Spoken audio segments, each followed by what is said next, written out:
here.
involved in it, you're more likely to abate any retaliation or any more violence if you work together using the expertise of all the agencies. So the other agencies now are always ready and prepared to respond to these kinds of scenes. Unfortunately, we've kind of learned that historically. And the ATF, would it be, Dr. Powers, part of that force multiplier you talked about earlier, correct? The ATF, the FBI, local agencies, they will contact, as you know now, there maybe people don't know, the Drug Enforcement Administration is part of Homeland Security. So they have an intelligence apparatus. The immediate thing, if you are wanting some information or intelligence, you will want to know whether this was related to any kind of investigation they had going on, to any gangs that may be involved in drugs. You will have them to contact their sources. So all of these different agencies have a great deal of intelligence that they can share with local agencies to, again, immediately abate the threat and also to expedite the likelihood of catching the individuals responsible, stopping them, and even if you catch them and get them in custody, getting information from them to make sure there are not other people involved who weren't even on the scene, who may not have been involved in the event tonight, but may be planning some other event. You have to take all that in consideration. As I said before, Kai, you rule everything in before you rule anything out. You take the worst case scenario rather than looking for the silver lining in these situations. The public usually looks for the silver lining. Police departments, police officers, police agencies, federal agents deal with the other things in terms of putting together a case to prosecute who may have been responsible for this and finding out in the days, weeks, and months ahead how this thing came together. Dr. Powers, certainly a lot of questions tonight. We are going to go back to our Jessica Babb on the scene. We're still waiting to hear from police. It sounds like that could be any moment now, but we are also seeing that some other county officials may be on the scene out there tonight. Jessica, what are you learning? Yeah, we are still waiting for police to come to the staging area, but we are starting to get a little bit more information. Baltimore County Police over social media putting out, confirming that it was a shooting in the 8500 block of Loch Raven Boulevard. They say that multiple people have been transported to area hospitals, and so far they say the investigation obviously is still ongoing. We know that the press officer is still on the scene, but we also know that some county government officials like Johnny Olszewski, the county executive, also the county administrative officer, they have also said that they were on the scene and they are monitoring this situation closely. I've also reached out to my sources and contacts with the county government as well to get some more information from their end on what might be going on. Of course, I am still waiting to hear back, but we know that county officials are on the scene as well. And again, hoping to hear back from police in this media staging area. Hopefully they'll address us at any point now, but they have confirmed that it was a shooting in the 8500 block of Loch Raven Boulevard. As we've been reporting, multiple people transported to the hospital. Again, still waiting to get some more, but we know at least one person could likely be dead. But that is what we know so far, and as we learn more, we will again keep you posted.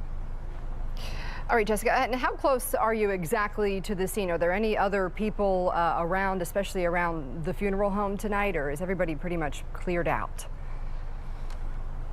So when I was over there at the scene by the funeral home, there was a lot of people, onlookers, people who live in the area, maybe even people who were at some of the shops when this happened, who were all gathered around behind the police tape. Really just people trying to figure out what was going on, people who either heard gunshots or saw the chaos and saw the first responders, really trying to get some more information. Where I'm at right now is the Media Staging Center, which is about half a mile away. We're at Pleasant Plains Elementary School. So right now, people who had gathered around the scene, they're not with us right at this moment. They were still on the scene where everything is currently unfolding at this moment. But if we can get back there, we'll definitely be sure to talk with them more about what they heard and what they saw. Again, right now, our priority is trying to hear from police and trying to get more information about the events that led up to this and really what the investigation is showing so far. Maxine? Yeah. Jessica, I was just going to ask you, I know you said you're a little bit of distance away, but from where you are, can you see the collection of evidence of any kind of way? Is it just too dark and too far away to see anything like that? Yeah, we're many streets away. Like I said, we're half a mile. I can't actually hear a helicopter above me right now. It's not clear if it's related to this investigation or not, but we are extremely close. But we're not close enough to be able to show you what's happening. Like I said, we're many streets away, half a mile away. So unfortunately, there's no scene behind us to give you a better idea. But I do know we have cameras there, so hopefully those feeds are working for you. Yeah, and when you were over there earlier and you took those pictures, you mentioned all those police lights. Were you able to get an eye on that car that might have been involved that caught fire? So from my vantage point, again, there was so much going on the street when we were there, and so many first responders kind of blocking the view from where this funeral home was. I was standing across the street from the Johnson Fosbrink funeral home. I was not able to see a car. I was not able to see remnants of a fire. Again, first responders had entirely blocked all of that just with how many there were. I could see crowds of people, I could see groups of firefighters, but I couldn't see an actual car on the scene. Again, just so much going on. Just to give you an idea, I know we've been saying it's a massive scene, but I couldn't even get a glimpse of the entire scene, which doesn't always happen. Many times when we go to scenes when there's breaking news, we can get a clearer picture of what's going on, but there was just so much going on at this scene that it was hard to get that picture. And again, I couldn't see that car, I couldn't see remnants of a fire. We just saw first responder after first responder, fire trucks, police officers blocking off the area, and just crowds and crowds of first responders trying to respond to this. And because it's such a big response, that's why likely we still haven't heard from police at this point, because it's just such a big scene that they're trying to work through. So hopefully we hear from them at any point now. We're here, we'll be live, we'll be waiting, and we'll bring all those updates to you as soon as we get them. Back to you. Of course, the larger the scene, all of those lights, the response from police, we're hearing now the ATF involved, is indicative of how serious in nature this is tonight. We do want to get back out to Keith Daniels at Shock Trauma. We've been saying this, but it's the hospital that you would want to be at tonight with some of the best doctors if there is a serious trauma. And Keith, we do know some of the victims have now been transported there, you're hearing?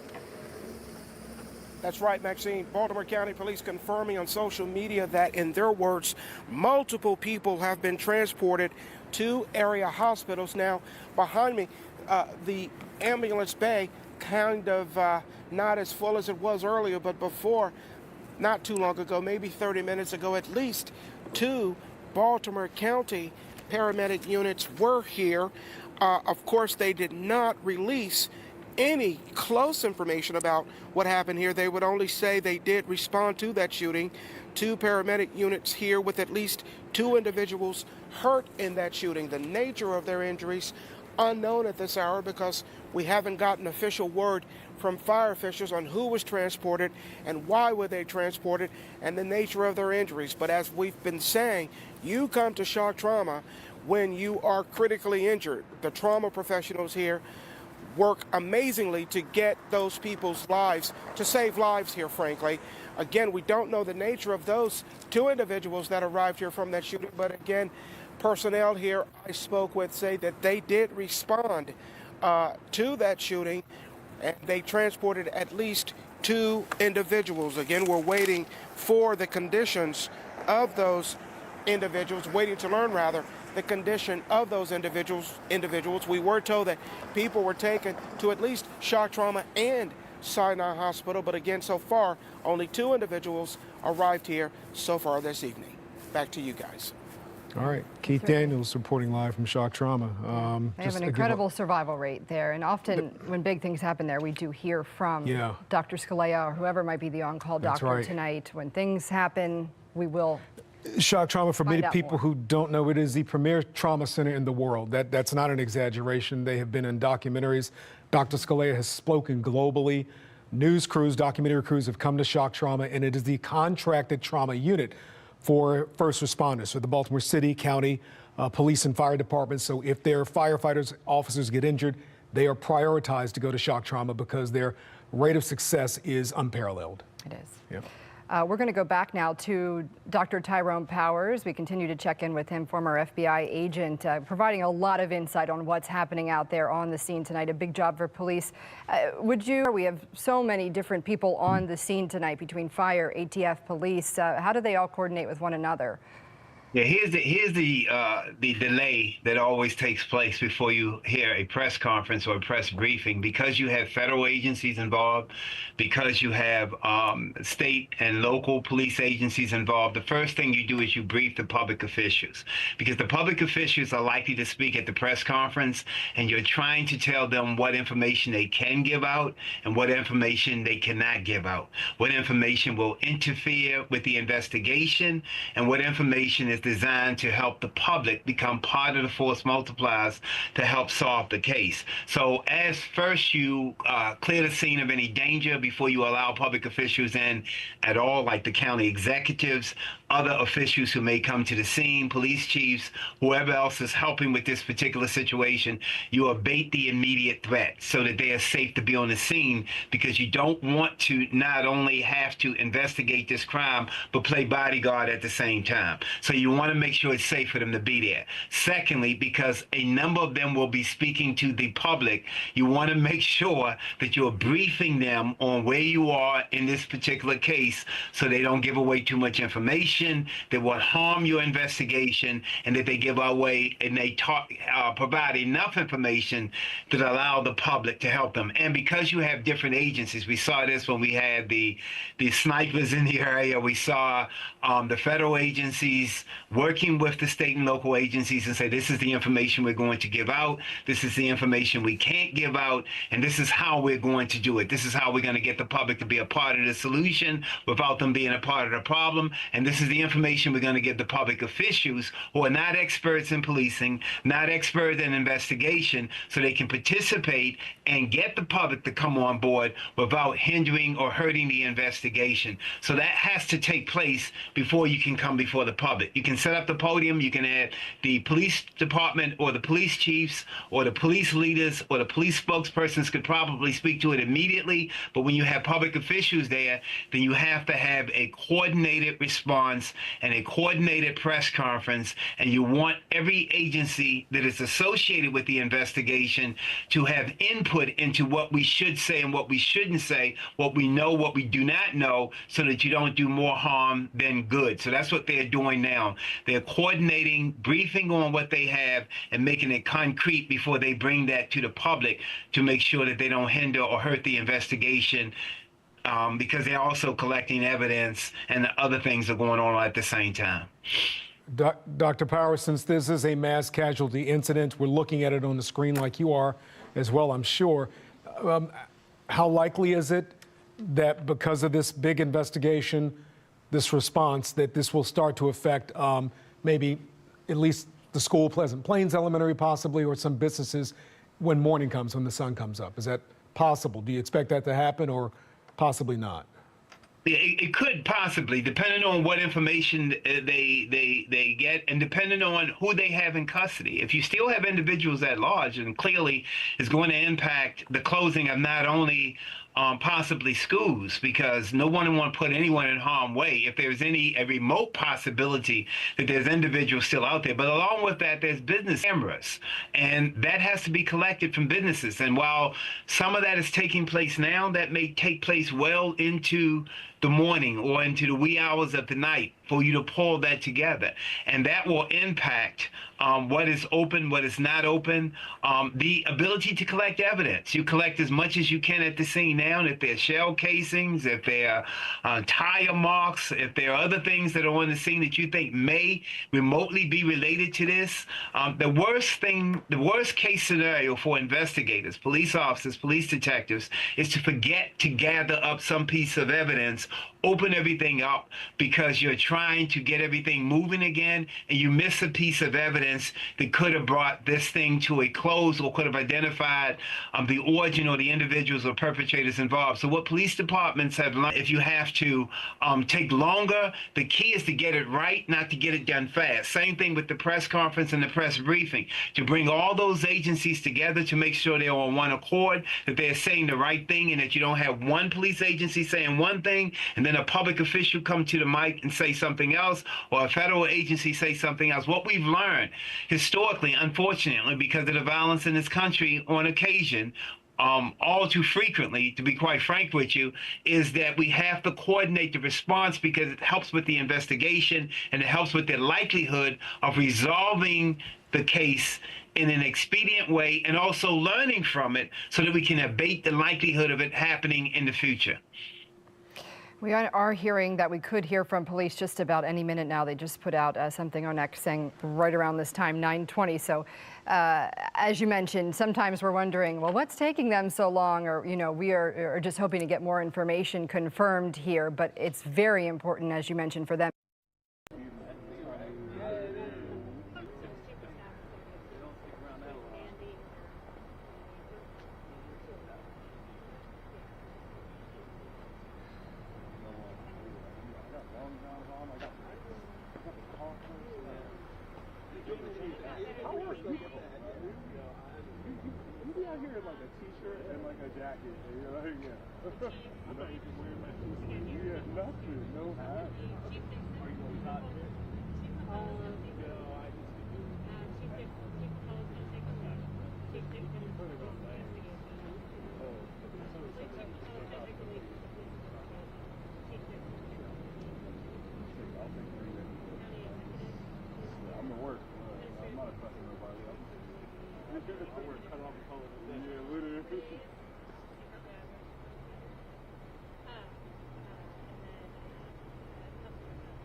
Okay, mic check 1, 2, 3.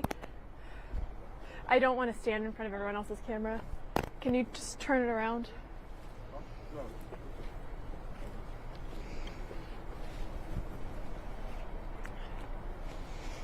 They're gonna step that way. I don't want. Around, please. Okay.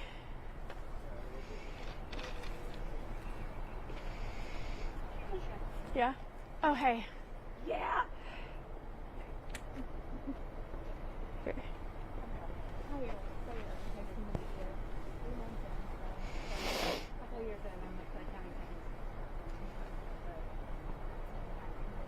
Okay, we're ready, Hannah. Are you getting my levels, Drew? Okay. We're ready, Hannah. Yep.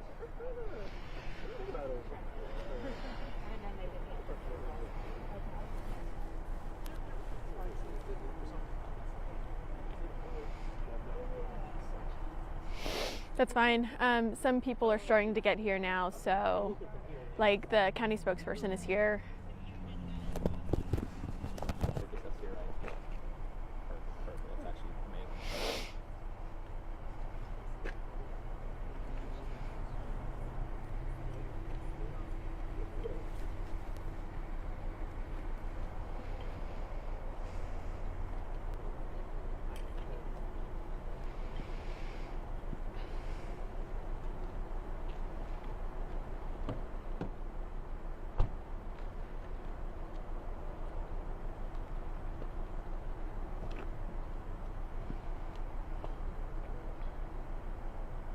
Yeah, so over here at the media staging area, we know this press conference is going to start literally at any minute right now. The county spokesperson has just arrived. I saw Councilman Mike Ertel just a second ago. We're starting to see some other people arriving. I know obviously police, County Executive Johnny Olszewski will be here. The county administrative officer will be here as well, really updating us on everything that has happened. So far, we do know that this was a confirmed shooting. Police have put out some information saying that it happened on the 8500 block of Loch Raven Boulevard. Again, all night we've been talking about the massive response. They say that multiple people have been transported to area hospitals, but of course they are still investigating, and the information that police have received at this point is extremely limited. That's why we've been showing you so much about what the scene is. And again, it's happened right across the street from the Johnson Fosbrink Funeral Home. Again, that's right in the 8500 block of Loch Raven Boulevard, around White Oak as well. That's the cross street. But again, people are starting to arrive at this press conference, so we are hoping to bring you more information at any minute. Maxine.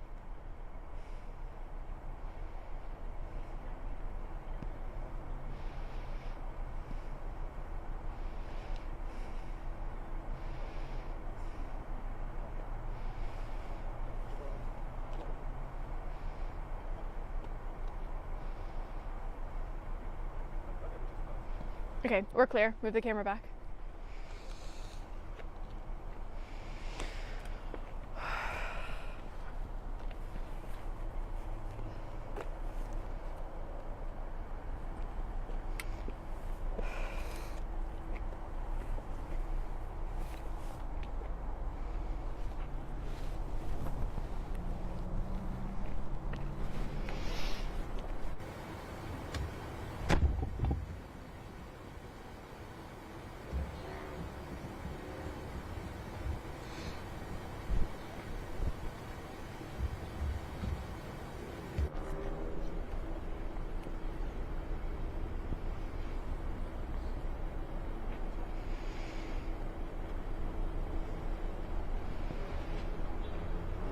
Okay.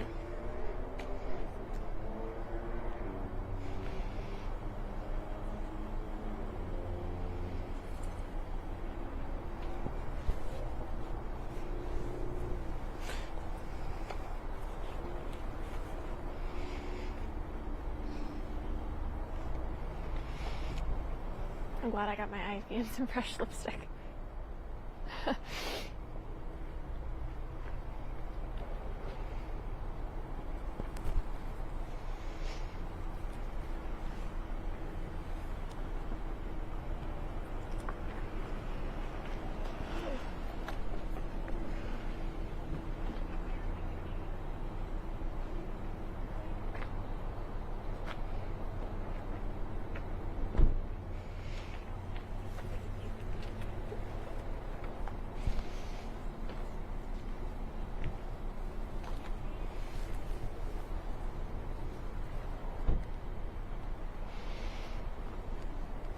Thanks for your help tonight. Thanks for being flexible. Of course. What?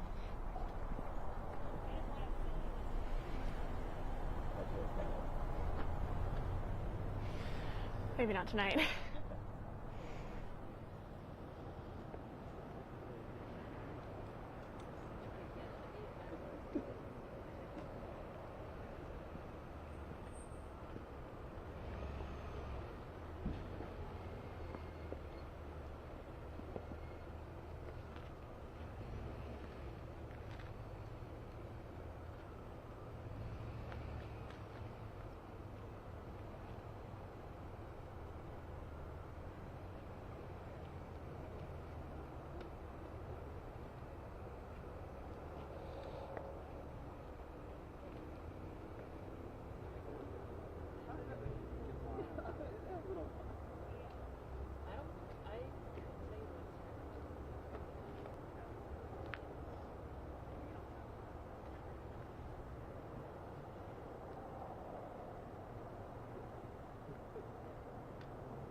I don't know, the inhibition.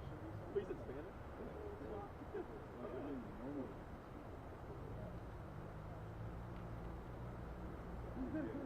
Nah, you should have said it to somebody at work. Now we don't know.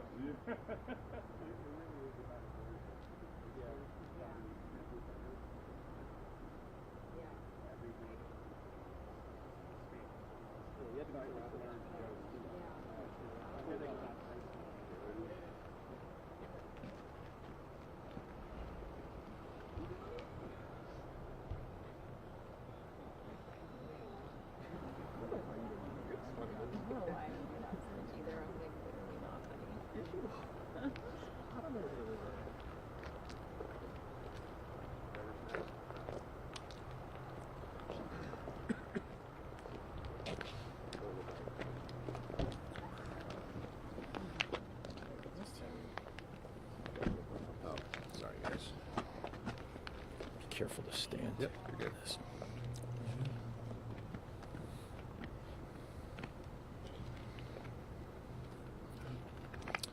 Good evening. I'm Chief Robert McCullough of the Baltimore County Police. We're here to brief you on the incident this evening. At 7:12 p.m. This evening, Baltimore County Police were dispatched to the intersection of Loch Raven Boulevard and White Oak Avenue. That's in the 8500 block of Loch Raven Boulevard. The initial call for service, they spoke of multiple gunshots at that location. Responding officers responded to that location. The first officer that arrived on the scene found a vehicle on its side, alerted the fire department. The fire department came to the scene and basically took care of the victims at the scene and transported them to the hospital. At this time, we have 10 individuals that have been injured. One's deceased. 9 were transported to the hospital. Right now, our homicide and our Criminal Investigations Bureau are investigating this incident. A mass shooting incident. We have multiple persons that are shot. Right now we're determining the circumstances and the conditions in this case. With me this evening we have to my right the Administrative Officer DeAndrea Walker. Behind me I have County Executive Johnny Oshesky. To my left Fire Chief Joe Dixon and Councilman Ertel. Chief Dixon will speak next in reference to the fire response. In terms of the police department, we are asking that anyone that might have information about this incident to contact Baltimore County Police at 410-887-4636. That's 410-887-4636, and that's that 4636 is info, and that information goes right to our info. Good evening. As stated, Joe Dixon, Chief of Baltimore County Fire Department. Thank you, Chief. Approximately the same time, hour 7:15, Baltimore County Fire Department was alerted of a fire in the area of Johnson Funeral Home. Responded to the scene. First units on the scene mitigated the fire, and of course now we have victims on the scene, and they rendered treatment as appropriate. So we're proud of our responders. We're proud of our partnership in public safety with Baltimore County and keeping our community safe. Thank you. Next, we'll have our County Executive, Johnny Oshesky. Thanks, Chief. Good evening, all. I first want to just thank the men and women of both the Baltimore County Fire and Police Departments for the incredible work they do day in and day out. Their response here is no different. Please, as Chief McCullough has said, if you have any information in regards to tonight's incident, please let them know so that they can bring those who perpetrated tonight's act to justice. I will just say that this is an incident that is shocking. particularly for those of us in Baltimore County. These types of incidents are unheard of here, and so it really shocks the conscience. However, we want our residents to know that we are, as always, fully committed to ensuring that both our fire and police departments have the full support and all the resources that they need from Baltimore County government to ensure that they bring this investigation to conclusion. Obviously, it's very early on, but our hearts go out to anyone who's impacted by violence. We will be supporting our public safety officials in the work ahead, and I just thank them for the work that they're doing now and that is ahead. So with that, I'll open things up to questions for the chief or others, and appreciate your interest tonight. I have a question for the chief. What led to that car to catch fire? Like, was there some kind of, like, was there a crash first, or was it, like, what led to that fire?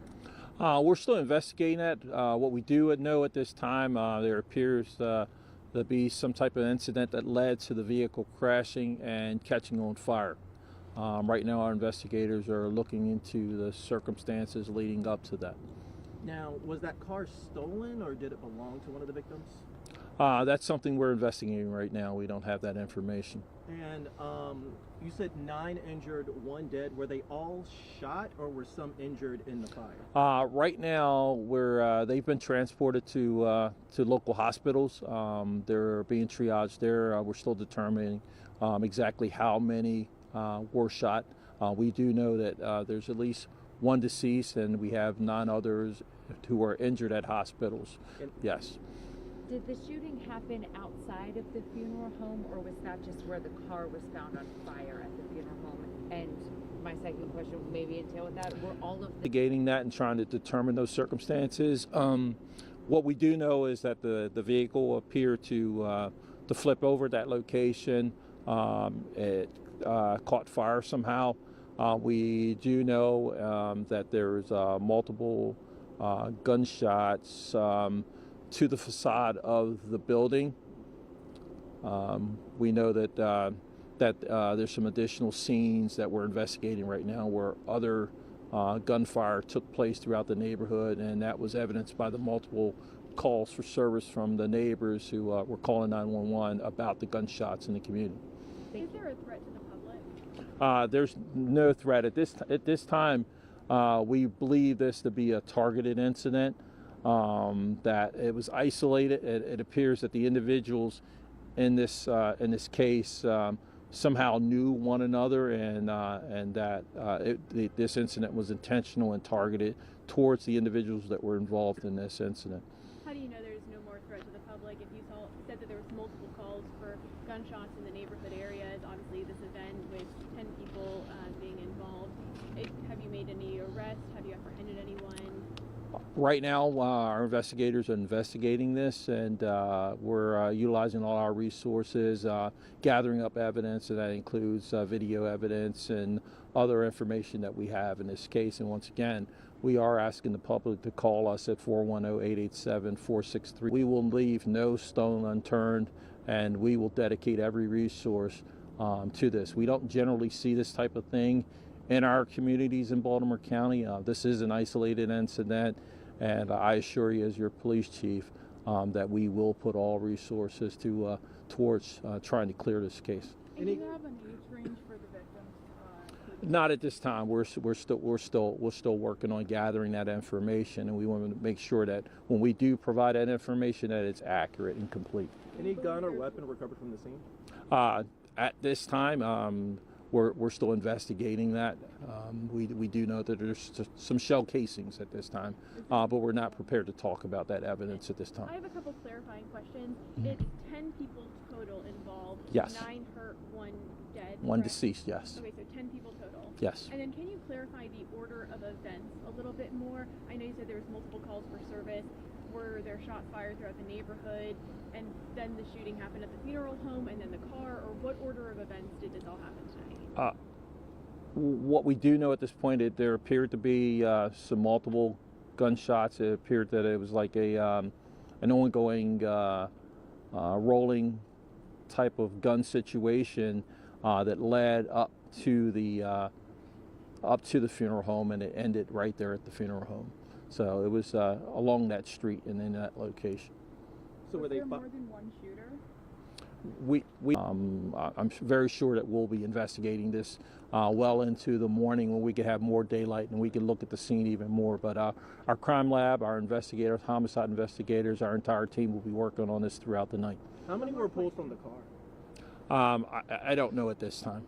Was this connected to a funeral in progress at the funeral home? Or?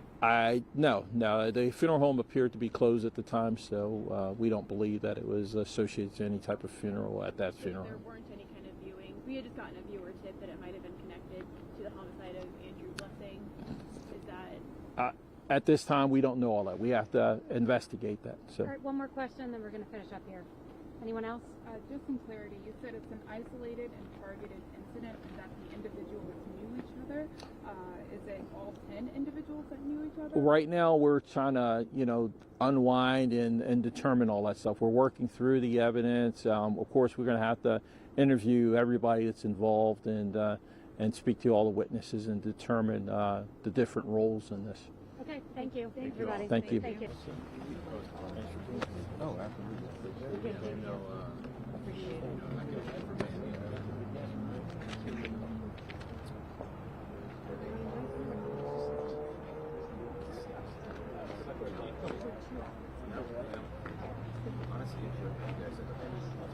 I'm just gonna grab you.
What? See Mars and Jupiter.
You know, no joy to come from it. It's really disheartening, that part.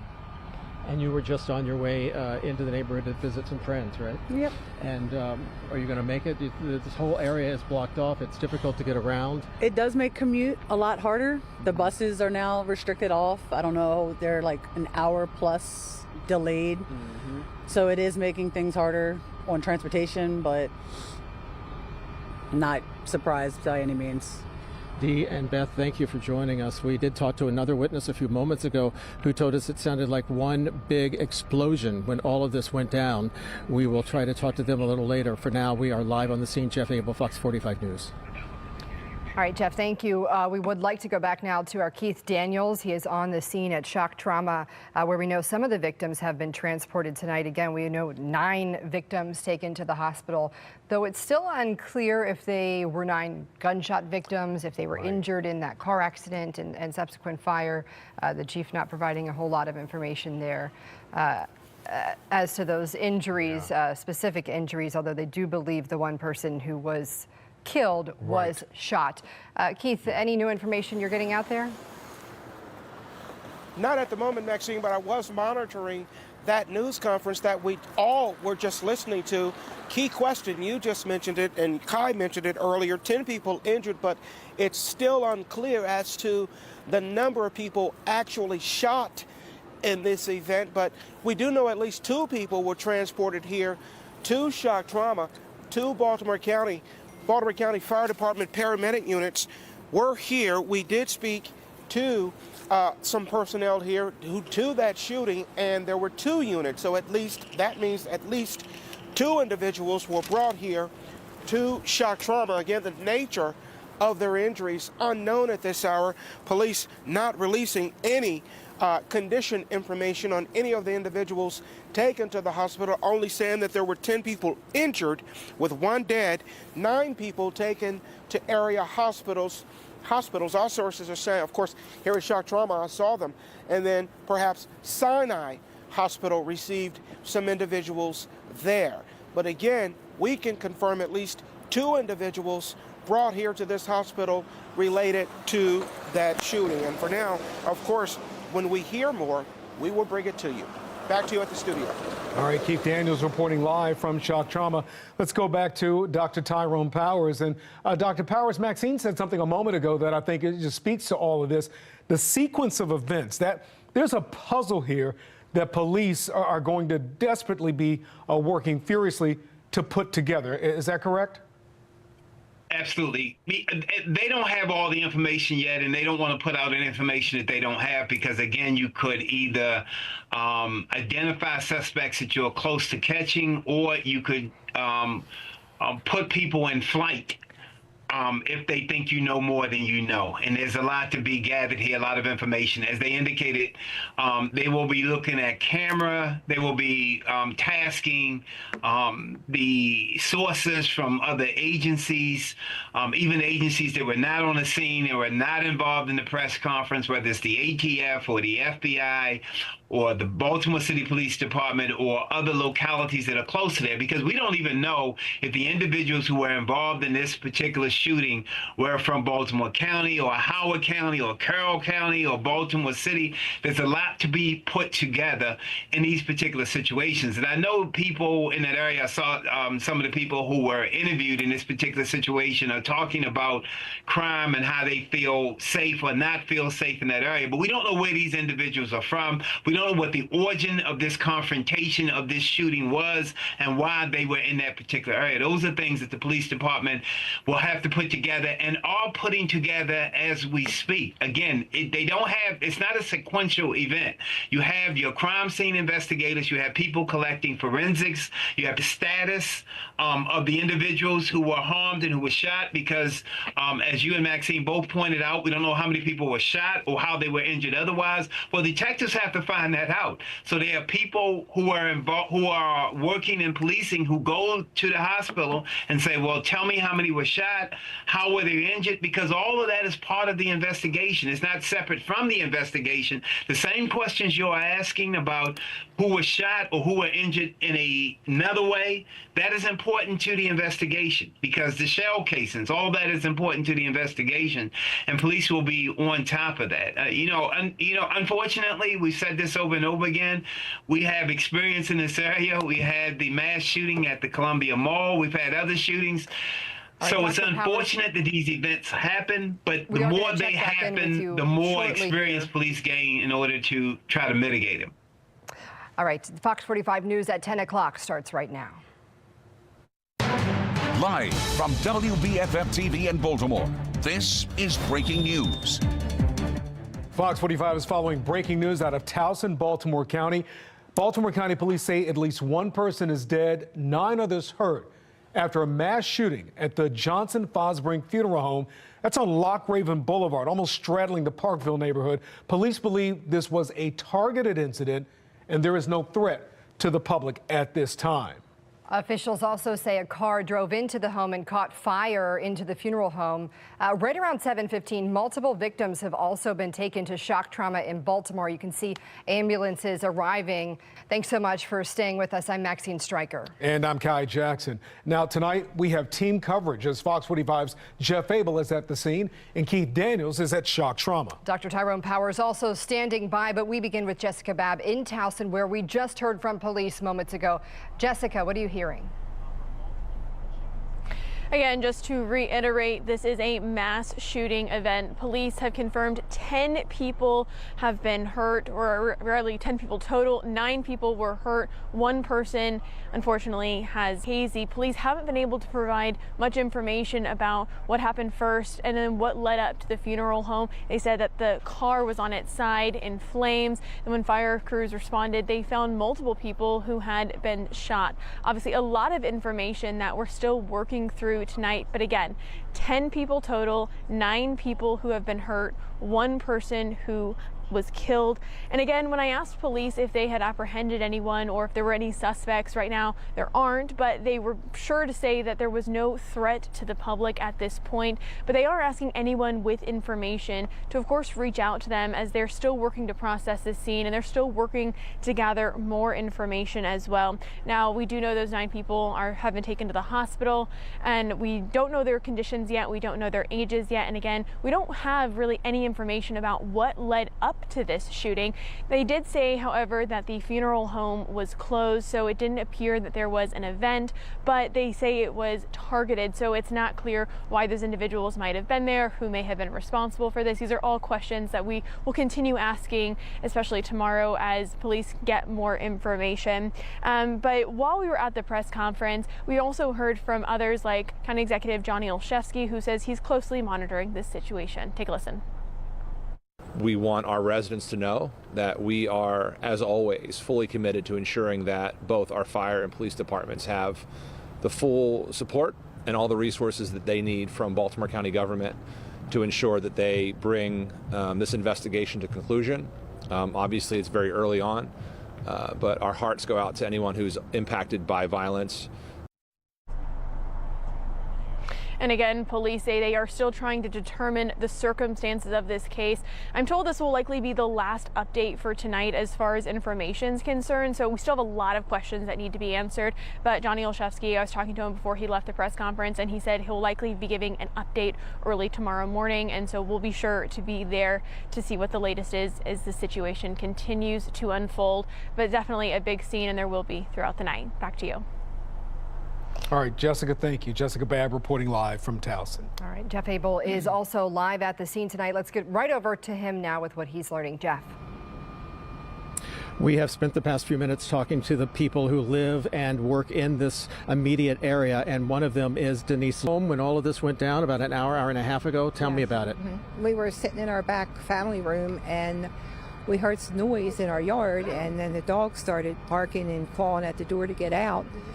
And we took them out, and then we were standing back there. We could see all these lights out here. So then we walked down to see what was going on. And then we heard that some people were shot, and their car turned over in the funeral home parking lot. And what did you hear? What did you see? Well, we heard some noises out back in our yard, and the dog was like barking and wanting to get out there. And then when we walked down, we saw all this going on, and somebody said somebody was shot down here. And then we found out it was several people shot. And we walked down to see what was going on. And you didn't hear gunshots? We heard, we didn't know what it was. It sounded like metal, but I mean, it could have been gunshots. We don't really know for sure because we heard something, but we weren't sure what it was. I thought somebody was going through the backyard, actually. You've lived here for quite a while. Does this neighbor? About 17 years. 17 years. Did any of this surprise you? Have you had other incidents? We have, but mostly on the other side of Loch Raven, back down that way and further down, but not in our area up here. Our area is usually pretty quiet, and we really haven't had any problems except for a couple of people's cars getting broken into once in a while over the last 15 years or something like that, but that's about it. But something of this magnitude, does it surprise you that it's happened? There's been a couple things going on this week in this area, so. Of what nature? There was a shooting up the street here. A young boy was killed, and you know, that was the only thing we heard of. And then, of course, something that was going on down there, which I wasn't really sure about what that was all about. But this is definitely different. Denise, thank you for your information. Thanks for telling us about what you saw and what you heard. There's a lot of still, as you can imagine, unanswered questions out here. We will keep on top of it and see who else we can talk to momentarily. Okay. Alrighty. I feel sorry for all All right, Jeff, thank you. We are going to go out to Fox 45's Keith Daniels now. He's been live at Shock Trauma for us for hours, has learned some of the victims have been transported there. That's right, Maxine. We know at least two individuals. You may be able to hear the chopper.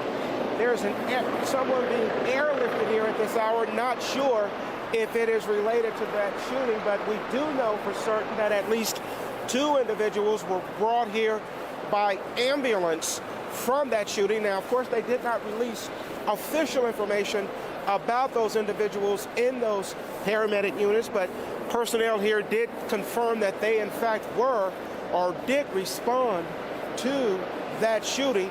At least two individuals brought here. The nature of their injuries unclear at this hour. Now, as you heard in the news conference, police confirmed that 10 people were injured with one deceased, but the police chief, Chief McCullough, did not speak specifically to the nature of those injuries, but they did call it a targeted mass shooting. Now, Kai and Maxine, I guess you could confirm with Dr. Powers later, but I do know that the FBI classifies any amount of victims over 4 as a mass shooting. Any amount of victims shot over 4 as a mass shooting. Again, we can confirm that with Dr. Powers. That would constitute a mass shooting. But again, police not confirming the exact number of people shot, only saying that 10 people were injured. But again, the two people brought here to Shock Trauma We don't know the nature of their injuries. Now, we're told that individuals were brought not only here to shock trauma, but some taken to Sinai, police confirming that at least 9 individuals were transported to area hospitals. Of course, when we learn more here, we'll bring it to you. Back to you.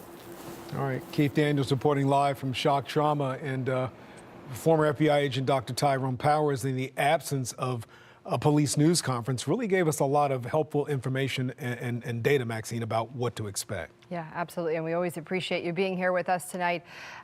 Anything really stick out from that news conference? Obviously, a big puzzle here for police to begin piecing together this evening.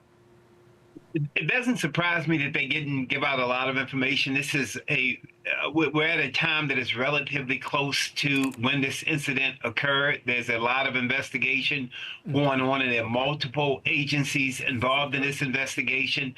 You noted earlier, Maxine, that ATF was on the scene, but they did not speak at the press conference. So there's a lot of work being done, and because of that, they do not want to give out a great deal of information. They want to give out enough information to let us know that the situation the immediate threat have been abated, that there are police officers on the scene, that the investigation is in process. That is to reduce the anxiety and the trauma of the people in that immediate area, in that area around there. But they don't want to give out information that would hinder the investigation and maybe the apprehension of those who are involved in this particular situation. And they'll give that out as they believe, when they get to the point where they believe that won't hinder or hurt the particular investigation. They are going to do everything they do, and I have no doubt about it, to find out the perpetrators of this particular incident. And they're going to do it as quickly as possible, because these incidents seem to carry with them some retaliation. So there's a retaliatory element that they would like to avoid, and that retaliation may not take place in the same place where the incident took place, but they know that when you have these kind of incidents, when you have a mass shooting, when they are targeted, then there are people who want to get back at the people who targeted the people in this particular incident. So they're working with that in mind. They're working with all the agencies, not only in Baltimore County, but the surrounding agencies, to make sure they can locate these perpetrators, to gather evidence. And the other thing is that like I said, you don't have the benefit of sequential order of things.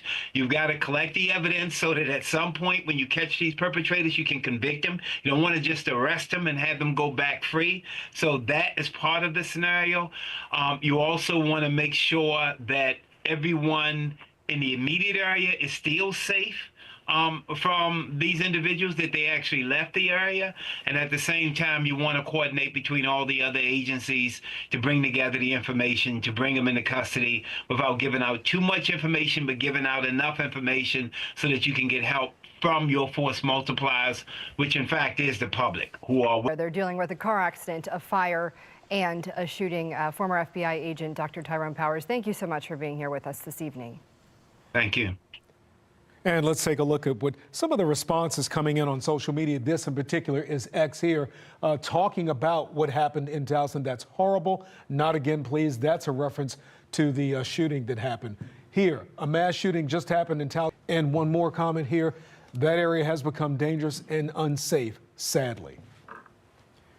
Stay with Fox 45 News as we continue to follow this breaking story on our Fox 45 News app. You can scan the code on your screen or search WBFF in your app store. And let's take another look at the scene along Lochraven Boulevard as we head to break. 10 people shot and 1 person killed. We'll check back in with our live reporters when we get back.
Fox 45 News continues to follow the breaking news. Police confirm 9 people are hurt. 1 person is dead after a mass shooting near Johnson Fosbrink Funeral Home. That's in Towson.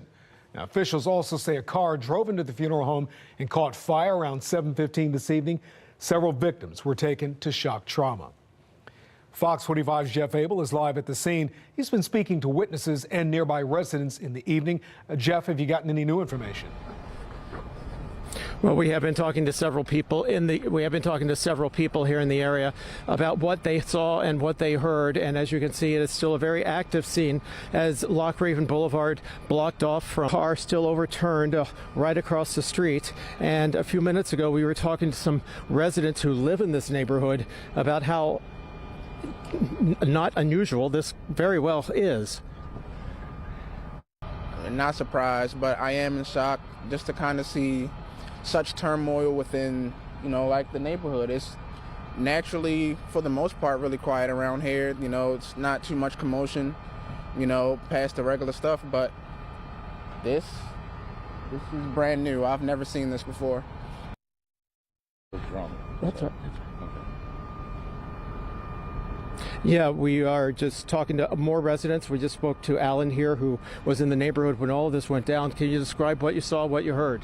I didn't see much of anything, but I heard just the distinguishing sound of gunshots. Did you know what had happened? Pop, pop, pop. No. How far away were you? Probably right down the street there. Mm-hmm. How unusual? It was scary. Tell me about that. Yeah, I mean, it's unusual. How so? Because that doesn't happen around here. Where are you heading to now? At the bar. Okay. Alan, good luck to you. Right. That's the scene right here as police continue to investigate this and try to get to the bottom of what happened exactly and why, and we'll keep you updated. Back to you. All right, Jeff, thank you. Fox 45's Keith Daniels is live at Shock Trauma. Keith, what do we know about the victims who've been taken there so far? Well, Kai, I've talked to personnel here who were involved in the transport of those individuals from that shooting scene. At least 2 firefighters, or rather 2 paramedic units, came here to Shock Trauma. Personnel confirmed that they did respond to that shooting, which means that at least 2 individuals were brought here with injuries. Of course, the nature of their injuries unknown at this hour. Those individuals did not, of course, give personal information or any more information regarding the individuals that were brought here, but we do know at least 2 were transported from that shooting. Again, the nature of their injuries unclear. Now, police are saying at least 9 people hurt, 1 person dead.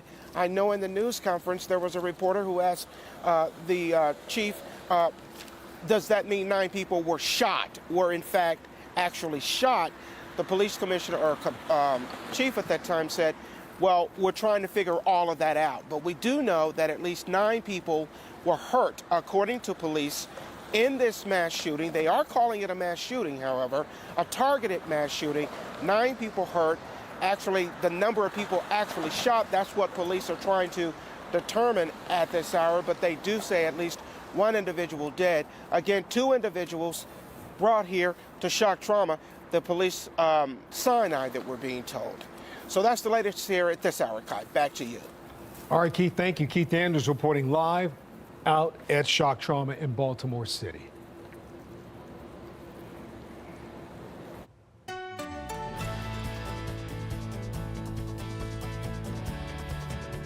To the region tonight, it is going to be a start to a dry day as we move into your Wednesday, but we are tracking some rain that is going to start moving in. We're going to be letting you know when the rain is arriving, also talking about the weekend, which has some much colder air pushing in. We'll, of course, take a close look at the Ravens game forecast, too, coming up. And let's take another live look outside Johnson Fosbrink Funeral Home as we head to break. Baltimore County Police confirm 1 person was killed, 9 others hurt. We'll be right back.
Communication's been good. You're doing.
We are following breaking news tonight out of Towson. Police do confirm several victims were taken to shock trauma. They believe this was a targeted incident. We'll keep you updated on air and on our Fox 45 News app as more information becomes available. Maryland's congressional delegation confirms the Key Bridge replacement project will be entirely funded by the federal government.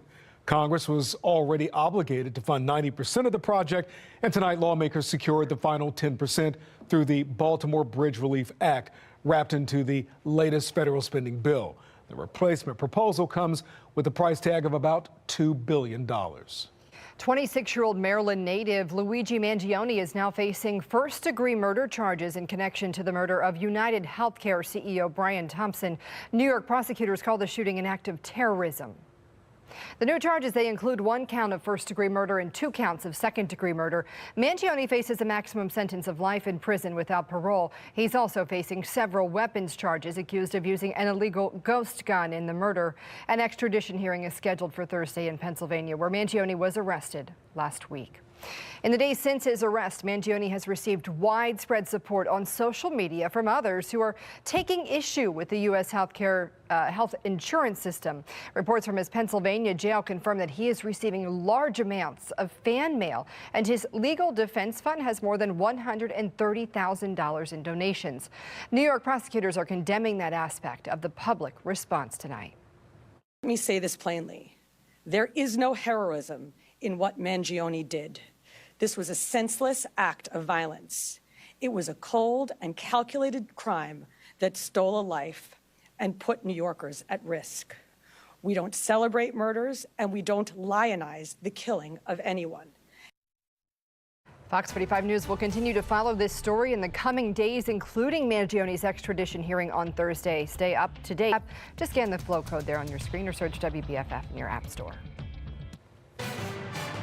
And this is another live look at the massive scene in Towson outside of a funeral home where a shooting has happened. We know 1 person is dead, 9 others hurt. Fox 45 will continue to bring you the latest on this breaking news story.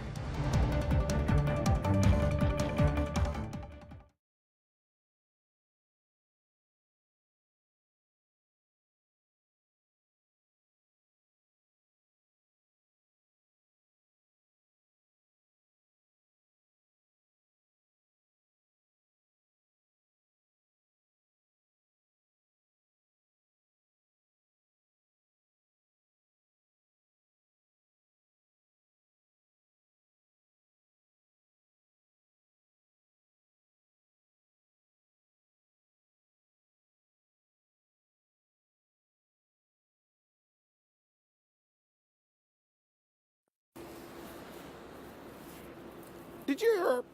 I just put my IFB in. I was off the phone. She said something about team coverage boxes. After 6 minutes, because they're about to play 6 minutes. Oh, so it went. She wants us in a box win. Not right now.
The nature of their injuries and their condition, unknown at this hour.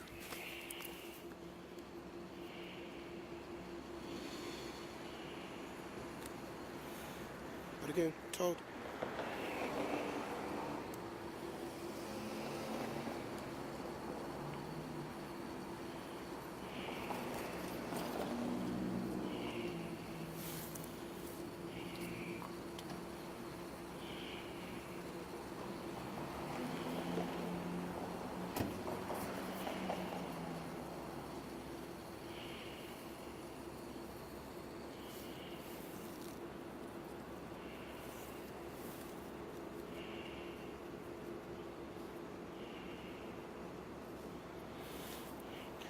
Again, we're told they were hurt in that incident.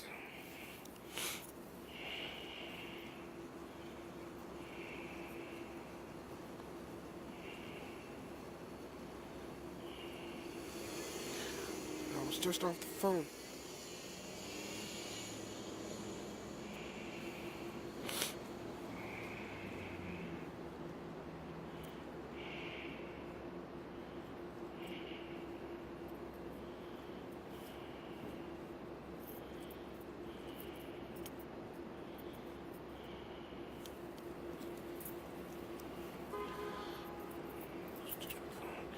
With the police spokesperson.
Well, we're live with shock trauma, where we're told at least two individuals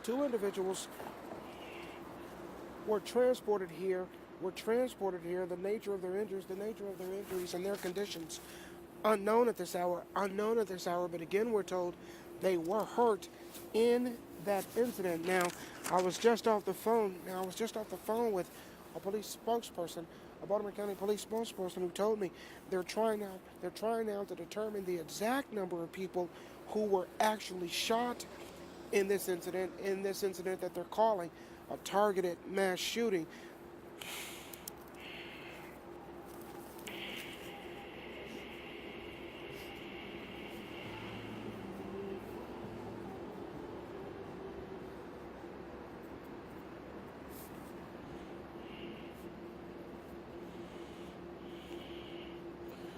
Busy tonight. At the hospitals.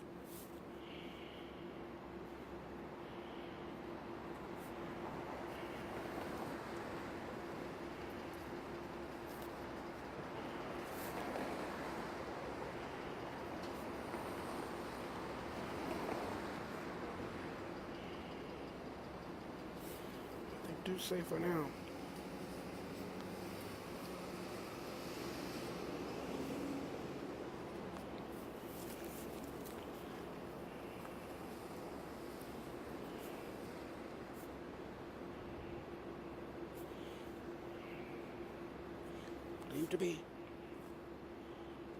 Believed to be a gunshot victim, believed to be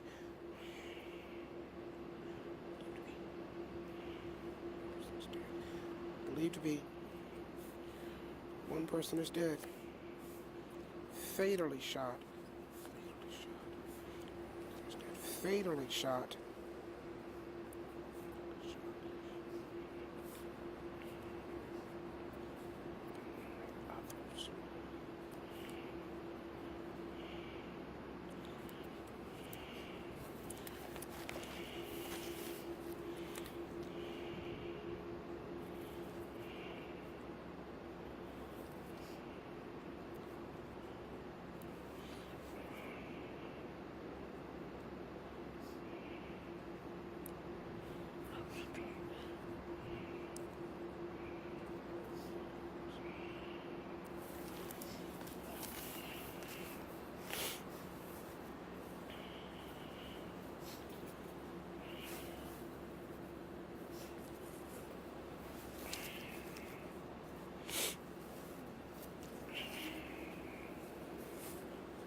Maxine, we're live at Shock Trauma. We're live at Shock Trauma where we're told at least 2 individuals who were transported here.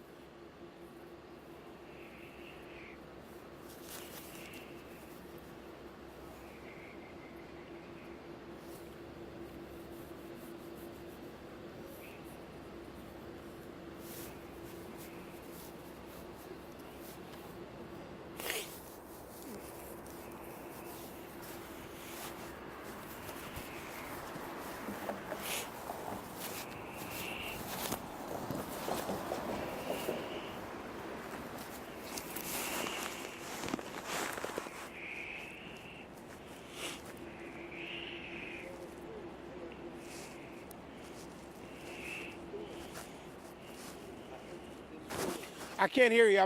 I'm working right now. Okay.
Yeah.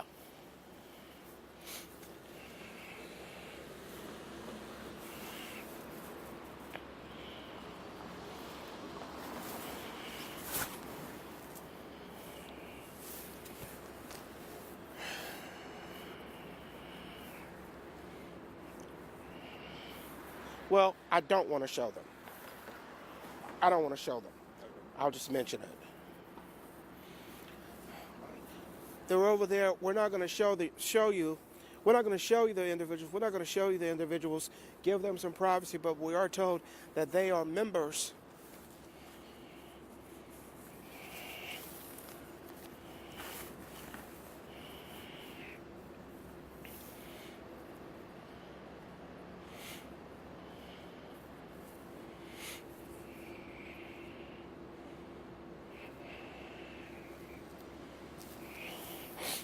Because if you show them, I'm afraid we'll see their faces.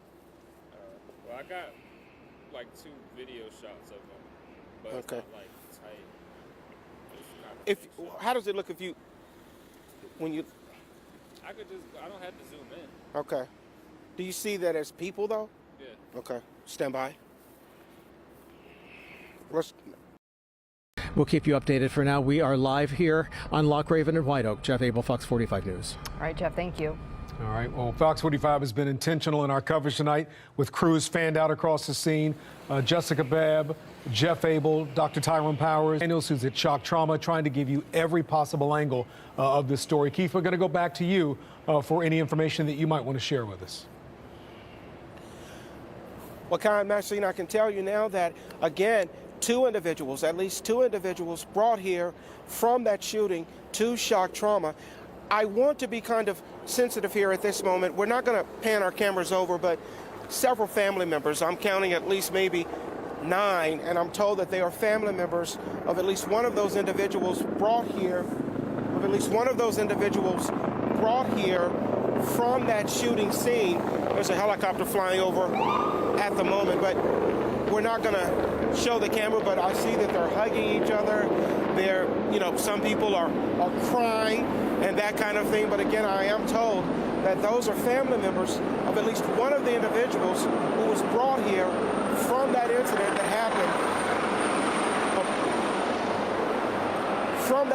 that happened in Towson. Now, again, the nature of these individuals' injuries, unknown at this hour.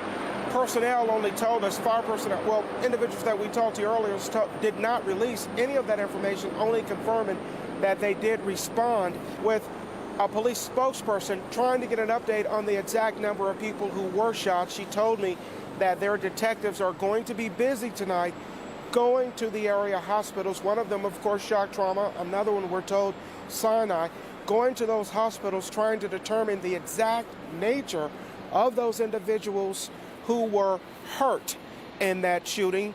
Police only saying now that 9 people were hurt. They're trying to determine the exact nature of those injuries, but they do say one individual is dead, the victim of a gunshot wound. And again, we have individuals now gathered here at Shock Trauma in the lobby here. We're told that they are family members of one of those individuals brought here to Shock Trauma, at least 2 of them. That's what we're learning so far at this hour. Of course, when we learn more, we'll bring it back to you. Back to you in the studio. All right, Keith, thank you. A devastating night for a lot of families this evening. It truly is. Christmas is next week, and people are celebrating Hanukkah, Kwanzaa, all of these holidays, and it really is a sad time. Yeah. Baltimore County Councilman Julian Jones releasing this statement here, saying his thoughts are with the victims and everyone impacted by this violence. He is calling on the community to support those in need. Stay with Fox 45 News as we continue to follow this breaking story on the Fox 45 News app. Scan the code on your screen or search WBFF in your app store. Let's take another look at the scene along Loch Raven Boulevard as we head to break. 10 people shot, 1 person killed. We'll check back in with our live reporters when we come back.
We are continuing to follow some breaking news out of Towson. One person is dead, 9 others hurt near a funeral home alone. Police confirm that several victims were taken to shock trauma. They believe this is a targeted incident and say there is no threat to the public tonight. We'll keep you updated on air and on the Fox 45 News app as we continue to learn more about this shooting. We'll get back to the breaking news in just a minute. We're going to give you a quick update on weather-wise. We are expecting some rain tomorrow. We're tracking this storm system out towards the central United States. It's on the way here. It's going to bring us our next chance of rain, and it is going to be around for your Wednesday before we dry out and chill down a lot. So expect some rain to come your way. And I think we're dry the rest of the night as temperatures dip down to the 30s. But again, get ready for more rainfall. I think we're dry to start the morning with the exception of far to the west. We may start to see a shower or two beginning around midday. And then, as you can tell, again, some of these showers will be drifting across the region throughout your afternoon and evening. Best chance to see rainfall will likely be between 7 to around 9 o'clock as we'll see scattered showers after the front rolls through. We are still going to be looking at a little bit of lingering rainfall until around 10 or 11 o'clock tomorrow night. But by Thursday morning, we're dry. We're colder. Temperatures may begin in the 30s. We're only going to get up to around the mid 40s. And the colder air is going to continue to push into the region. So our temperatures are going to fall even more as we get later into the weekend. The coldest air arrives as we get into late Saturday night through Sunday and Monday. An Arctic blast is going to come in and really drop our temperatures significantly going into the weekend. And this is going to be 10, 20 degrees colder than the average. Our average is around 47 degrees. We'll get there as we get closer to Thursday after the rainfall on Wednesday. We may have just a light sprinkle or flurry happen late Friday, but it's going to be a very cold Ravens game beginning in the 30s, likely dropping to the upper 20s. That Arctic air is settling in by Sunday and Monday before we recover middle of next week. Let's take another look at the scene along Loch Raven Boulevard as we head to break. 10 people shot, 1 person killed. We'll check back in with our live reporters when we come back.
Let's go back to Johnson Fossbank Funeral Home now, where 1 person was killed and 9 others were hurt in a mass shooting incident. You can still see a large police presence there on the left side of your screen. Police have been on the scene now for nearly 4 hours. This is along Loch Raven Boulevard in Towson. Investigators are going to Sinai Hospital and shock trauma to speak to the people who were injured.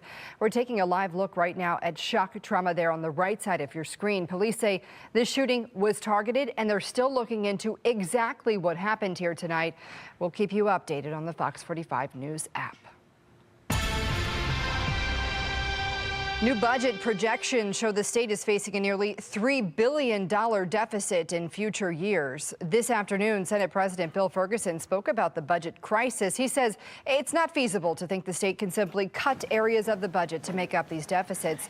That means the conversation is now about tax increases and ways to generate revenue. Democrats, including Governor Westmore, have talked about the importance of growing the state's economy, but Republicans argue that tax hikes are not going to make Maryland's economy more competitive. Problem is, in Annapolis, raising taxes is actually the easiest choice you can make, and they do it all the time when they're in charge. Marylanders cannot afford, we're talking about businesses leaving, the economy being stagnant. Marylanders in general, families, retirees, small businesses, cannot afford more tax hikes, higher cost of living.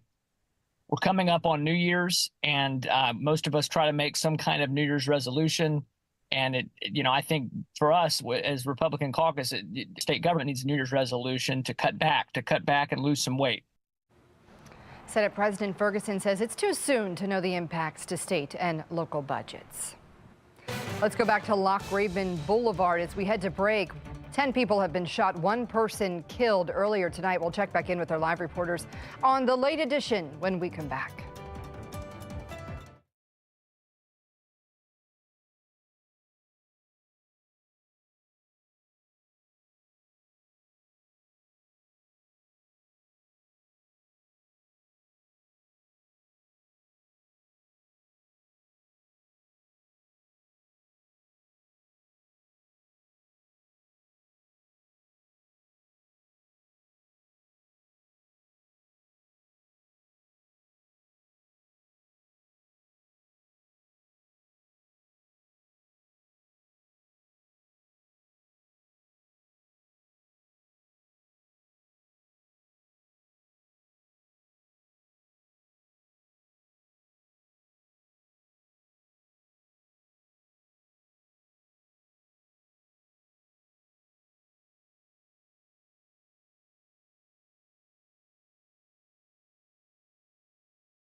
Live from WBFF TV in Baltimore, this is Breaking News. Well, Fox 45 is following breaking news out of Towson. Baltimore County Police say at least 1 person is dead, 9 others hurt after a mass shooting at Johnson Fosbrink Funeral Home on Loch Raven Boulevard. Police believe this was a targeted attack and that there is no immediate threat to the public at this hour. Officials say a car drove into that funeral home and caught fire around 7:15. Multiple victims have also been taken to shock trauma and Sinai Hospital in Baltimore. One viewer sharing video on Facebook saying he heard what sounded like several shots right outside his home. Take a listen.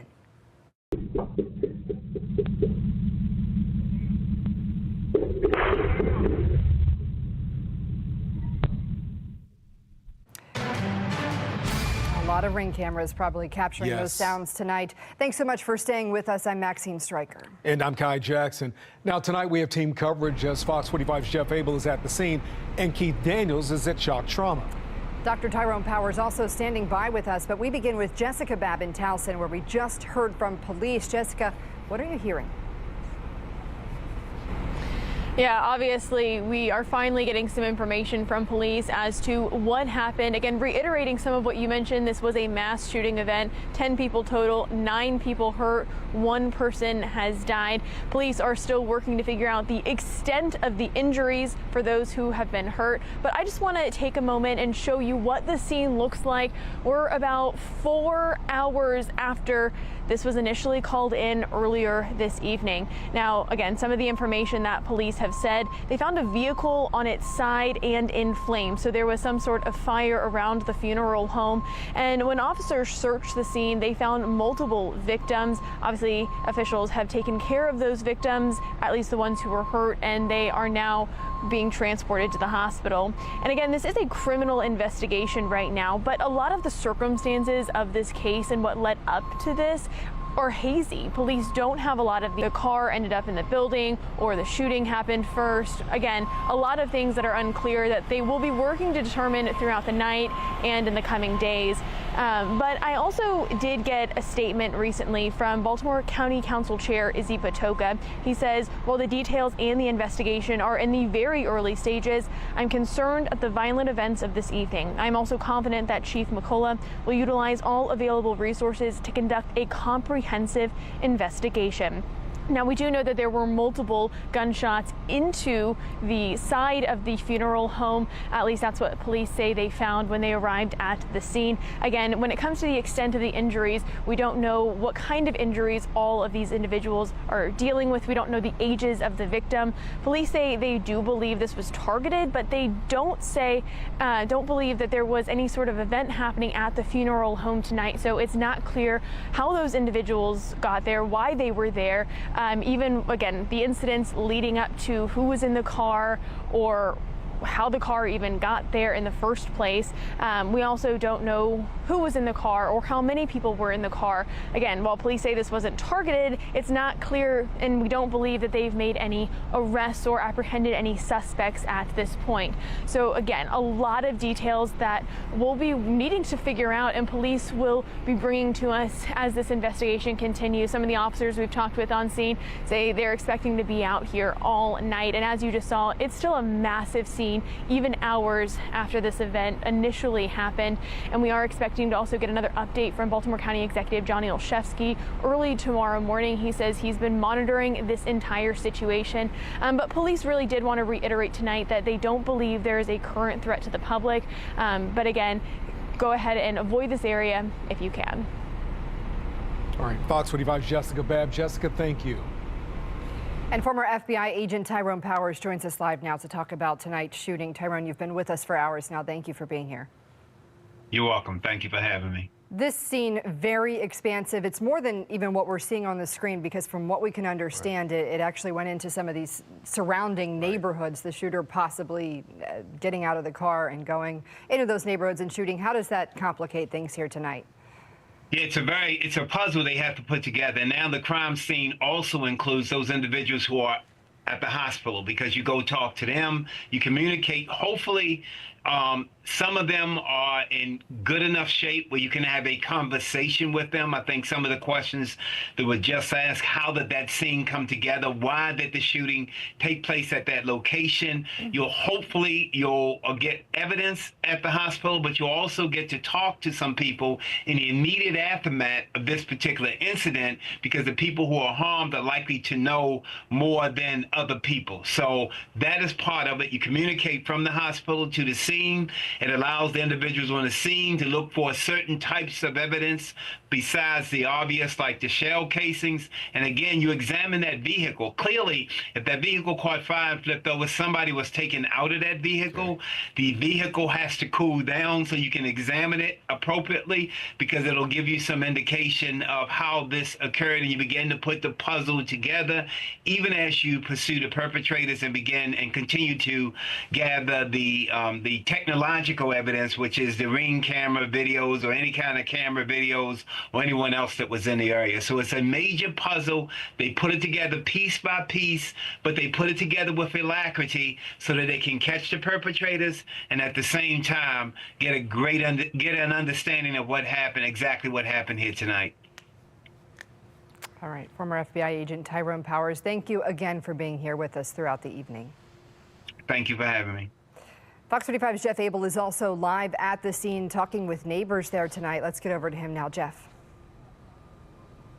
That's right. We are right here, right across the scene from where all of this went down about 2 hours ago now, right here at White Oak and Loch Raven Boulevard. We're right behind those people there in the median. You can see that vehicle that's overturned still and the investigation still on. Now, many witnesses in this area tell us tonight that they heard as many as 30 gunshots fired here when all of this went down. One witness told us he heard what it sounded like an explosion. Other witnesses tell us all of this comes as little surprise. Not surprised, but I am in shock just to kind of see such turmoil within, like the neighborhood. It's naturally, for the most part, really quiet around here. It's not too much commotion, past the regular stuff, but this is brand new. I've never seen this before. Now, much of the gunfire is believed to have been fired all the way down White Oak Avenue, right there behind that fire truck and behind where that car. Earlier, officers were walking up and down White Oak, searching vehicles and sidewalks and front yards for evidence, looking for shell casings and anything that can lead them to the suspects. We are live tonight. Jeff Abel, Fox 45 News. Jeff, thank you. Fox 45's Keith Daniels is live right now at Shock Trauma. Keith, what are you learning about the victims?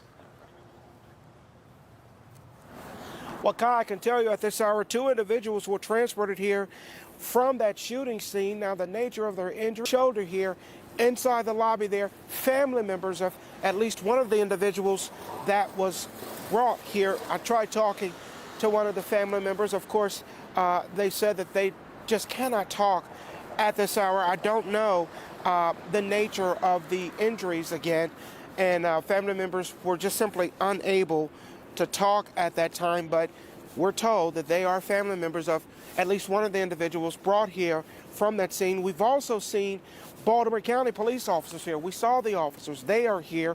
We were told earlier that investigators would be at the area hospitals, this one and perhaps Sinai Hospital, visiting where those victims were taken to ascertain the exact nature of their injuries. Police only saying now at least 10 people hurt, 1 dead, 9 individuals hurt. Again, they're trying to determine the exact nature of those injuries. Investigators out all night tonight, they say, to ascertain that information. But what we can tell you, at least here at Shock Trauma, at least 2 individuals here. Again, the nature and of their injuries and their condition unknown at this hour, but we are told that they were, in fact, at that shooting incident, what police are calling a mass targeted shooting.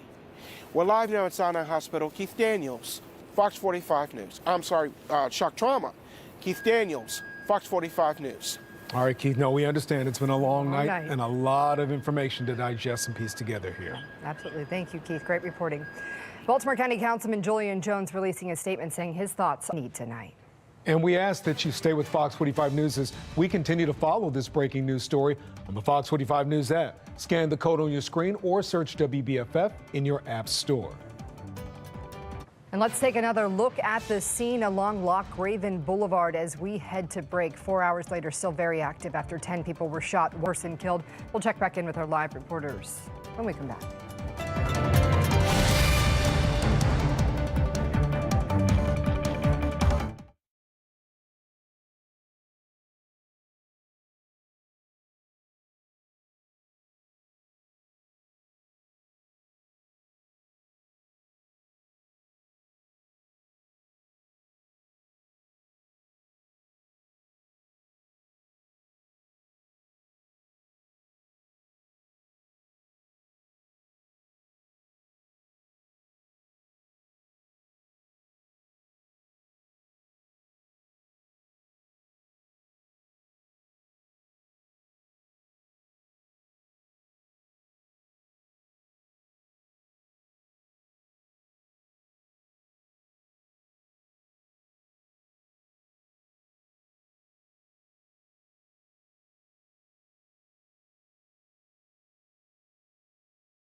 We're following that breaking news right now. Baltimore County Police confirm 9 people are hurt and 1 person is dead after a mass shooting near Johnson Fosbrink Funeral Home in Towson. Officials also say a car drove into the funeral home and caught fire. This all happening around 7:15 tonight. Several victims were taken to shock trauma. Fox 45's Jeff Abel is at the scene right now. He's been speaking to witnesses and nearby residents, describing what they heard and what they saw. Jeff. We have been, and there have been plenty of them up and down White Oak and Loch Raven where we are right now. In fact, you can see the scene very active still, even 2 hours after this happened. The vehicle overturned there on the side of the building, and the street all the way blocked off down White Oak Avenue and all the way up and down Loch Raven Boulevard. Now, we have been speaking to several witnesses. Some of them told us they have heard at least 30 gunshots fired during this scene tonight. In fact, one guy described it as an explosion of what it sounded like. We interviewed one witness who told us what exactly she heard while she was sitting in her living room a few moments ago. We heard some noises out back in our yard, and the dog was like barking and wanting to get out there. And then when we walked down, we saw all this going on, and somebody said somebody was shot down here, and then we found out it was several people shot. Now, much of the gunfire believed to have been fired at Loch Raven.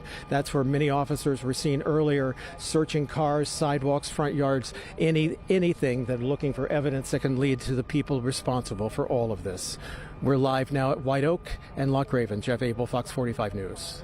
All right, Jeff, thank you. We appreciate your coverage and the coverage of all of our crews out tonight, and Dr. Tyrone Powers. You know, when something like this happens, sadly, social media is how we vent. It's how we communicate. Let's look on X and see what people are saying here. A shooting, we're going to kind of further some of those comments you saw earlier. A shooting in Towson tonight that's close to my children. I want action, not thoughts and prayers, action. We'll probably delve back into that tomorrow as we learn more information. Wow, a mass shooting just happened in Towson. Prayers go out to all the families. And here's another one. That's horrible. Not again, please. Somebody referring to other shootings that have happened. And last one here, someone says, insane.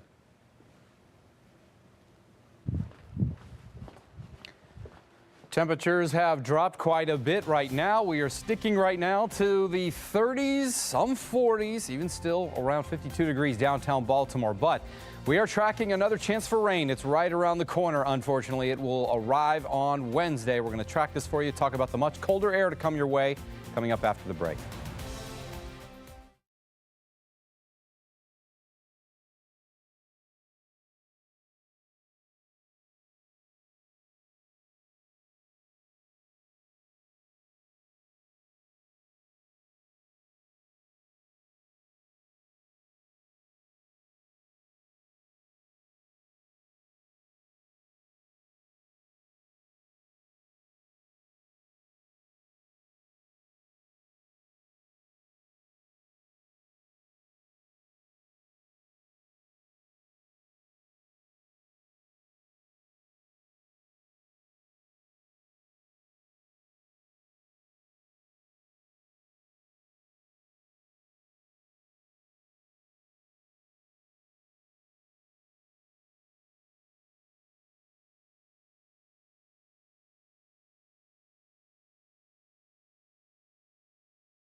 Fox 45 is following breaking news out of Towson.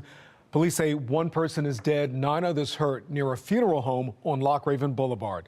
Baltimore County Police confirmed several victims were taken to shock trauma in Baltimore. They believe this was a targeted shooting, an incident. Police say that experts are weighing in on the shooting and say it could be what's known as a rolling shooting. Yeah, it could very well have been a rolling shooting. And in other words, individuals may have been driving and shooting at people with people shooting back at them, and then the vehicle flipped. That's what they'll have to examine. That's why it's important that they get close to that vehicle. They can't do that until it cools down, until the vehicle is safe. The fire department remains on the scene because you don't want the vehicle to explode. You don't want more casualties from your investigators or the emergency response personnel. Well, there is no active threat to the public right now, according to police. Stay with Fox 45 News as we follow this breaking story on our Fox 45 News app. Scan the code on your screen or search WBFF in your app store. All right, as quickly as we got rid of the rain and had a little sunshine, nice weather today, it's coming right back again. We've got another system to bring us some showers lingering through the evening before we get a little bit more of a dry spell. Now let's talk about what we expect the rest of the night, just dropping to the mid-30s. Clear skies, cold night. We'll have some clouds likely to start the day, but we're still dry all the way through your morning commute. Won't be until after around lunchtime we start to see a chance for some showers to move across the area, and it's not going to be as heavy or as widespread as the last couple of systems. A few showers still lingering. Temperatures only around 50 degrees. Here's the best chance of rain. It'll likely be from sunset till around 10, 11 o'clock at night as these showers will linger and then finally start to taper as we get past around midnight. And then still pretty chilly to start your Thursday. We're going to be dropping down to the 30s and then back to the 40s only. It'll be as warm as we will really get on Thursday, despite all the sunshine we will likely have coming. Another chance for some light precipitation coming on Friday as this system will be moving in late Friday to bring some much colder air in, and that's going to really give us a big Arctic blast, knocking our temperatures on average 20 degrees below the average. So that is going to make for a cold weekend. Now, at least as far as the Ravens are concerned, 36 degrees at kickoff. By the end of the game, we're nearing only around 29, 30 degrees. It's going to feel like it is still in the 20s, but otherwise we're looking mostly clear there. It's going to get even colder beyond that. We'll show you that in just a minute on your 7-day forecast. But tomorrow, again, in a nutshell, maybe a little bit of cloud cover to start, but we'll warm up to only around 50 degrees. The rain showing up a little bit after lunchtime, lingering through the evening. All right, so now here's your 7-day forecast. Again, mostly dry for your Thursday, but still chillier. Temperatures keep going down. Friday, some sprinkles will be possible here, possibly even changing to a flurry as the night ends. But as you can see for the Ravens game, 38 dropping to 20, and we'll be in the low 30s to 20s Sunday and Monday with teens for lows. All right, Gerard, thank you. And let's take another look at the scene on Loch Raven Boulevard as we head to break. One person is killed, 9 people hurt after a shooting and incident there. We'll keep you updated on our Fox 45 News app.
Fox 45 is following an active police presence outside Johnson Fosbury Funeral Home in Towson. One person was killed, 9 others hurt in a mass shooting. Police say there is no current threat to the public. Investigators are going to Sinai Hospital in shock trauma to speak with those who were hurt. Police say this was a targeted incident and they're looking into what led to the violence. New budget projections show the state of Maryland is facing a nearly $3 billion deficit in future years. This afternoon, Senate President Bill Ferguson spoke about the budget crisis. He says it's not feasible to think that the state can simply cut areas of the budget to make up for the shortfalls. That means the conversation now shifts towards tax increases and ways to generate revenue. Democrats, including Governor Wes Moore, have talked about the importance of growing the state's economy, but Republicans argue tax hikes are not going to make Maryland's economy more competitive. Problem is, in Annapolis, raising taxes is actually the easiest choice you can make, and they do it all the time when they're in charge.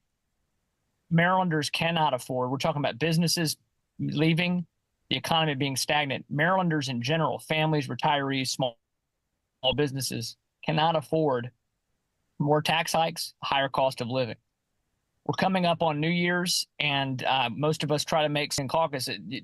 We think that Maryland state government needs a New Year's resolution to cut back and lose some weight. Senate President Ferguson says it's too soon to know the impacts to state and local budgets. Let's take another look at the scene on Lochraven Boulevard as we head to break. 9 people are hurt, 1 person is killed. We'll keep you updated on the Fox 45 News app.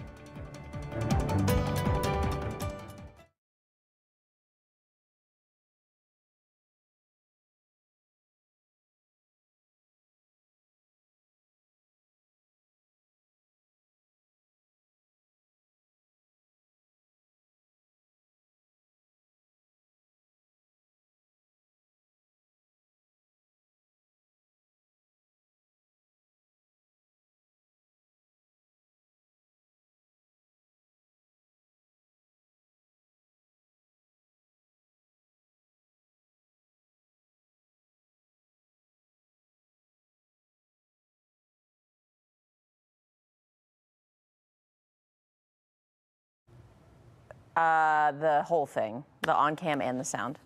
Yeah.